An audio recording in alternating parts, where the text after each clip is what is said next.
মাহফুজ আলমের ব্যাপারটা হচ্ছে, দেখেন মাহফুজ আলম হচ্ছে সরকারের একজন উপদেষ্টা, যেভাবে হচ্ছে অন্যান্য উপদেষ্টারা আছেন, স্বাস্থ্য উপদেষ্টা আছেন, স্বরাষ্ট্র উপদেষ্টা আছেন, আপনার হচ্ছে 24-25 জন উপদেষ্টা আছেন।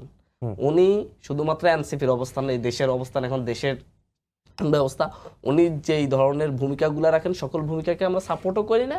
আর হচ্ছে ওনার সাথে যেটা হয়েছে সেটারও আমরা বিরোধিতা করি, সেটা শুধু আমরা না, সকলেই বিরোধিতা করে। আমি যতটুকু সকল রাজনৈতিক দলই এটার ব্যাপারে নিন্দা জানিয়েছে। তো এই জায়গা থেকে মাহফুজ আলমকে টার্গেট করা মানে আমরা মনে করছি যে হচ্ছে উপদেষ্টা পরিষদকে টার্গেট করা হয়েছে পুরোপুরি। এটা উপদেষ্টা পরিষদকে দায়িত্ব নিতে হবে, কারা এই ধরনের এই সাহসটা দেখিয়েছে।